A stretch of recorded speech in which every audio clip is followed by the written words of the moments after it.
नमस्कार दोस्तों, आप सभी का हमारे YouTube चैनल कृषि का ऑनलाइन क्लासेस में स्वागत है। जी साथियों, आज जो वीडियो है वो हमारी शिक्षक डायरी से रिलेटेड है और ये वीडियो पहले भी कुछ महीनों पहले मैंने बनाई थी, लेकिन उस समय कुछ हमारी समस्या थी, मैं बोल नहीं पा रहा था और उस समय बहुत धीमी आवाज़ थी। वीडियो बहुत लंबी हो गई थी। कई लोगों की शिकायतें भी आई कि सर आप बहुत लंबी वीडियो है, बहुत धीमे बोल रहे हैं, बहुत स्लो बोल रहे हैं। तो उसी को हमने रिवाइज़ किया है। अब मैं फिट हूँ और आज जो वीडियो है मैं शिक्षक डायरी से ही रिलेटेड है, शिक्षक डायरी का ही पूरा बताऊंगा। और शिक्षक डायरी में मैंने देखा है बहुत सारी कन्फ्यूज़न है जो लोगों में व्याप्त है। उसी कन्फ्यूज़न को दूर करने के लिए मैंने विशेष तौर से और ये वीडियो बनाई है। तो आइए शुरू करते हैं अपने शिक्षक डायरी। लेकिन उससे पहले मैं पुनः अपने सभी साथियों से निवेदन करना चाहूँगा, जिन्होंने अभी तक हमारा चैनल सब्सक्राइब नहीं किया है, प्लीज़ हमारा चैनल सब्सक्राइब कर लीजिए, क्योंकि ये चैनल बेसिक टीचर्स और बेसिक बच्चों का है। क्योंकि मैं ऑलरेडी बेसिक में शिक्षक हूँ, इसलिए मेरी कोशिश यही रहती है कि आप तक बिल्कुल जो भी जानकारी है बिल्कुल सटीक पहुँचे।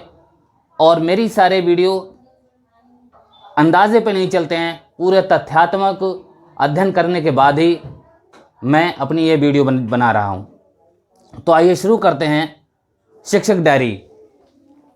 साथियों, आपने शिक्षक डायरी जो आपके जनपद में मिली होगी, कुछ इस प्रकार की शिक्षक डायरी है। आप जब ये पेज देख रहे हैं, इसमें केवल 3 पेज टीचर्स को भरने हैं। जो सबसे पहला जो पेज है वो है अध्यापक का विवरण।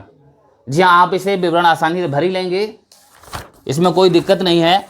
और फिर आया हमारा जो मेन पेज है जो हमें फिल करना है, वो है शिक्षण योजना एक दृष्टि। आइए हम इसको अपने बोर्ड के जरिए समझते हैं। साथियों, शिक्षण योजना एक दृष्टि जो पेज है, इसमें ये पूरे साल में ये जो रो दे रखी हैं, ये 52 रो दे रखी हैं, क्योंकि एक साल में 52 सप्ताह होते हैं, इसलिए इस तरीके की जो रो हैं ये 52 दे रखी हैं। इसमें हमें प्रत्येक सप्ताह की अपनी शिक्षण योजना जो है उसको एक सूक्ष्म रूप में लिखना है। अब इसमें कौन से कॉलम है? सबसे पहला कॉलम है माह का। जब भी आप शुरू करें अपने शिक्षक डायरी भरने के लिए, अभी तो फिलहाल कोई भी ऐसा आदेश नहीं आया है, अभी उस तरीके से शिक्षण कार्य नहीं चल रहा है कोरोना महामारी के बाद से, जब से स्कूल खुले हैं। लेकिन जब भी पूर्ण रूप से जब विद्यालय खुलेंगे तब हमें ये शिक्षक डायरी बनानी होगी। मान लीजिए अप्रैल में हमारे विद्यालय बिल्कुल अपनी पुरानी स्थिति के रूप में अगर खुलते हैं, तो मैंने शुरू किया जो पहला सप्ताह है वो है 4 अप्रैल से 10 अप्रैल के बीच में। पहला सप्ताह मेन आती है जो हमारी कैलकुलेशन है, हमें सप्ताह संख्या ही समझनी है। सप्ताह, क्योंकि 52 सप्ताह है तो एक सप्ताह में 7 दिन होते हैं, यानी हमें 7 दिन रखने हैं उस सप्ताह में। जैसे मैंने जो 1, 2, 3 तारीख है वो 3 दिन छोड़ दिए हैं, स्टार्टिंग पूरी 4 तारीख से की है, इसमें पूरे हमारे 7 दिन मिल रहे हैं हमको। इसी तरीके से 4 से जो पहला सप्ताह है 4 से 10, फिर 11 से 17, इस तरीके से मेरे सप्ताह बनेंगे। आप सप्ताह लिखेंगे। जो आप ध्यान रखिएगा, जो आखिरी सप्ताह होता है, प्रत्येक महीने के आखिरी सप्ताह में ही कंफ्यूजन है, तो आप ध्यान रखिए आपको कितने दिन बनाने हैं? 7 दिन बनाने हैं। जैसे ये इस महीने में के 7 दिन हैं अप्रैल के, और ये मई के मान लीजिए। अब 7 दिन में है कि अगर हमारे आखिरी सप्ताह में 3 या 3 से अधिक हैं, अगर मान लीजिए ये अप्रैल है और ये मई है, अगर हमारे आखिरी सप्ताह में 3 या 3 से अधिक दिन है तो ये अप्रैल का ही 5वां सप्ताह माना जाएगा। अगर 3 या 3 से अधिक दिन है, ये अप्रैल का 5वां सप्ताह होगा। मान लीजिए अप्रैल के इसमें जो आखिरी सप्ताह है उसमें 5 दिन है। कितने दिन है? 5 दिन है। और क्योंकि हमें 7 दिन पूरे करने हैं तो 5 दिन यहाँ से ले लेंगे, और जो मई की 1, 2 तारीख है वो हमारी इसी में ही ऐड हो जाएगी, 1 और 2 तारीख। इस तरीके से हमारे दिन हो जाएंगे 7। और जो हमारा मई का जो पहला सप्ताह होगा वो 3 तारीख से शुरू हो जाएगा। यानी अगर हमारा उसी सप्ताह में 3 या 3 से अधिक दिन है तो हम उसी को 5वां सप्ताह बनाएंगे, और अगर 3 से कम दिन है, अगर केवल 2 ही दिन हो रहे हैं, तो वो 2 दिन हमारे अगले महीने के पहले सप्ताह में गिने जाएंगे। तो आप इस बात को बिल्कुल ध्यान रखिएगा कि अगर हमारे सप्ताह जो महीने का आखिरी सप्ताह है उसमें 3 से अधिक दिन हैं, तो हम उसी महीने का 5वां सप्ताह उसे कहेंगे, और जो अगले महीने के जो दिन बचे हुए हैं, ऊपर के जो दिन हैं, उनको जोड़ के हम 7 दिन पूरे करके 5वां सप्ताह उसी महीने का बनाएंगे। यदि इसी अप्रैल के अगर मान लीजिए आखिरी सप्ताह जो है केवल 2 ही दिन हो रहे हैं, यानी 3 से कम दिन हो रहे हैं, 2 दिन हो रहे हैं, तो वो दिन हमारे अगले महीने यानी मई के पहले सप्ताह में बन जाएंगे। इसके अलावा भी अगर कोई कंफ्यूजन है तो आप कमेंट बॉक्स में लिख के हमसे पूछ सकते हैं। फिर अगला कॉलम है हमारा कक्षा का।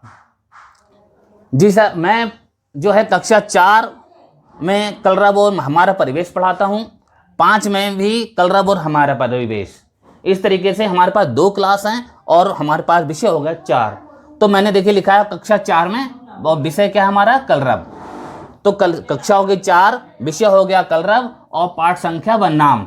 पाठ संख्या क्या है 1, और पाठ का नाम है हे जग के स्वामी। इसको जो अगला कालांश वो है कालांशों की संख्या, यानी आप इस पाठ को पूरा करने के लिए कितने कालांश ले रहे हैं। सर तो मैंने ये कालांश ले रखे हैं 6, तो मैंने यहाँ पर लिख दिया है कालांश की संख्या 6। यहाँ पर आपके शिक्षक हस्ताक्षर और यहाँ पर फिर लास्ट में प्रधानाध्यापक हस्ताक्षर करेंगे। कक्षा 4 का फिर मैं हमारा परिवेश पढ़ाना है, क्लास लेता हूँ, और पहला जो पाठ है वो है हमारी पहचान हमारा परिवार, और यहाँ कालांशों की संख्या 6, क्योंकि पूरा सप्ताह 6 दिन का पूरा कंप्लीट है। 5वें में कलरव पढ़ाता हूँ। पहला पाठ है विमल इंदु की विशाल किरणें, और इसके भी 6 कालांश यूज कर रहा हूँ। और 5 जो कक्षा 5 में हमारा परिवेश है, इसका भी मैंने पहला पाठ हमारा परिवार कल और आजकल 6 कालांश यूज कर रहा हूँ। क्योंकि आपने देखा होगा हर किताब में पाठ्यक्रम दे रखा है, तो अप्रैल के महीने में 2 पाठ दे रखे हैं, यानी इसका मतलब है एक पाठ हमारा 15 दिन तो चलना ही है। तो आप ये देख रहे हैं, तो हमने दूसरा सप्ताह लिया है। दूसरा सप्ताह हमारा अप्रैल का हो गया 11 से 17। कक्षाएं वही हैं, विषय भी वही है, और पाठ संख्या व नाम भी यही है। और इस सप्ताह में हमें कितने दिन मिल रहे हैं, 4 दिन मिल रहे हैं, क्योंकि 2 छुट्टियां हमें इस सप्ताह में, अंबेडकर जयंती की छुट्टी है, एक और छुट्टी, तो इस तरीके से 2 छुट्टियां हैं। तो इस तरीके से इस सप्ताह में केवल हमें 4 दिन कालांश के मिल रहे हैं, तो मैंने इसलिए 4 दिन लिखा हुआ है। और इसी तरीके से हम इसको अपना कंटिन्यू प्रति सप्ताह का लिखते चले जाएंगे। चाहे तो आप इसको पूरे ईयर का एक साथ लिख सकते हैं। टाइम जो भी आपकी किताब है उसमें आपका विभाजन पहले से ही है कि अप्रैल में 2 पार्ट हैं, फिर आपके मई में 2 पार्ट हैं। उस हिसाब से हम इसको पहले से अपनी प्लानिंग पूरे ईयरली बना सकते हैं, इसको बना लेंगे। तो आपको ये शिक्षण योजना एक दृष्टि पूरा क्लियर हो गया है। अब आइए बढ़ते हैं आगे शिक्षण योजना की तरफ। जी हाँ साथियों, अब बात करते हैं जो अगला पेज है, ये शिक्षण योजना का प्रारूप व विवरण। साथियों, जो हमारा शिक्षण संग्रह था उसमें लिखा हुआ था कि जो शिक्षण योजना के लिए इस पेज के लिए 100 पेज इसमें दिए गए हैं, लेकिन ऐसी व्यवस्था नहीं हुई है। आपको शिक्षण योजना अलग रजिस्टर पे बनानी है। इस पर आपको केवल फॉर्मेट दिया गया है कि आप इस प्रकार से आप बनाएंगे, और साथ में इसके उदाहरण भी दिए गए हैं, 1-2 उदाहरण भी इसमें प्रस्तुत हैं। और फिर इसके बाद जो हमें भरना है वो हमारा ये शिक्षण योजना। जी हाँ साथियों, आप ये देख रहे हैं, इसमें एक सप्ताह के लिए 1, 2, 3 ये 3 साइड पेज की दी गई हैं। और इसमें कितनी रो हैं, 1, 2, 3, 4, 5, 6। जी हाँ साथियों, सबसे बड़ी कंफ्यूजन भी जैसे वहां पर सप्ताह संख्या की कंफ्यूजन है, और उसी प्रकार से यहां पर भी कंफ्यूजन है।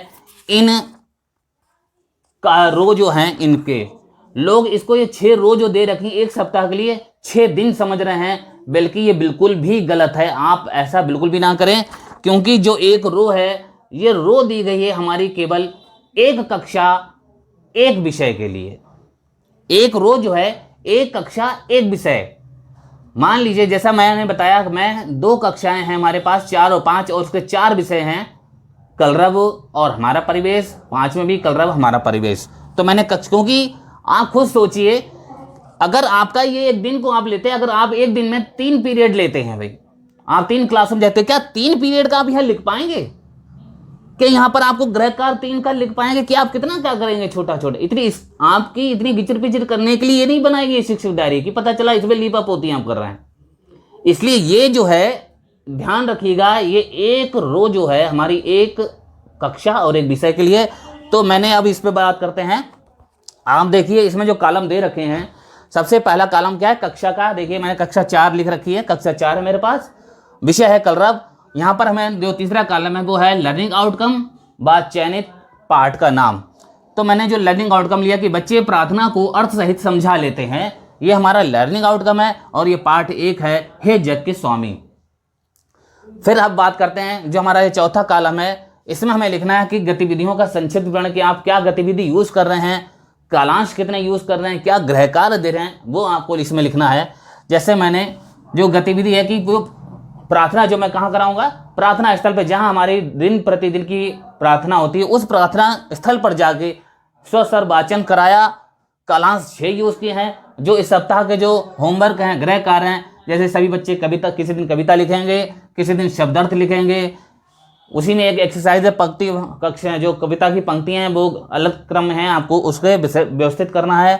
उसी प्रकार से एक 6 कॉलम नंबर पर है आपकी कलम से, उसमें बच्चे ये होमवर्क, ये हमारा होमवर्क हो गया। इसके अलावा अगर कोई और भी होमवर्क होगा वो मैं लिख दूँ, मान लो लिख सकते हैं, यह आपका यहाँ पर हो जाएगा।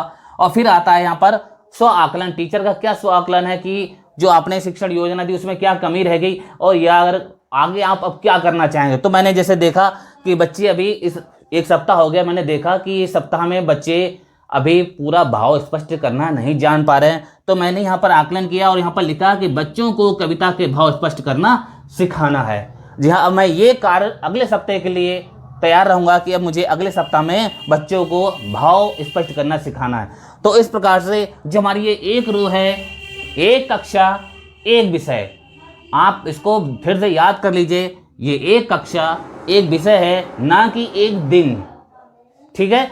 अब इसके बाद बात करते हैं, ये केवल 2 चीज़ें हमें इस डायरी में भरनी है। बाकी इसके बाद जो पेज हैं वो हमारे जो पर्यवेक्षणकर्ता, जो हमारे सहयोगी हैं ARP महोदय, वो आएंगे और हमारा सुपरविज़न करेंगे, हमारी जो कमियां हैं उनको बताएंगे और उसका सुझाव भी देंगे, साथ में हमारा सपोर्ट करेंगे। जी हाँ, ये जो सुपरविज़न है ये सपोर्टिव सुपरविज़न है। आप को अगर कोई भी दिक्कत हो रही है तो आप अपने जो ARP महोदय आपके विद्यालय आते हैं, आप उनसे उस समस्या को शेयर कीजिएगा, आप उन्हें बताइएगा कि हमारे साथ ये समस्या आ रही है, या वो आपका देखेंगे कि आप किस तरीके से पढ़ा रहे हैं, तो वो आपका देख के इस पर लिखेंगे और आपको अच्छे से सुझाव देंगे। तो आपको इसमें कुछ नहीं भरना है, यहाँ पर हमारे जो भी हैं महोदय सुपरविज़न जो करेंगे वो है। तो इस तरीके से हमारी कंप्लीट शिक्षक डायरी कंप्लीट है। इसके अलावा भी अगर कोई कन्फ्यूज़न आपकी हो तो आप प्लीज़ कमेंट बॉक्स में ज़रूर लिखिएगा, आपकी पूरी समस्या का समाधान बिल्कुल किया जाएगा। और साथियों, अगर आपको हमारा वीडियो कैसा लगा और आपको वीडियो हमारा सही लगा है, पसंद आया है, तो प्लीज़ शेयर ज़रूर कीजिएगा और सब्सक्राइब जरूर कीजिएगा। आगे ऐसे ही और महत्वपूर्ण जानकारी वीडियो के साथ आपके साथ फिर हाजिर होंगे। तब तक के लिए नमस्कार।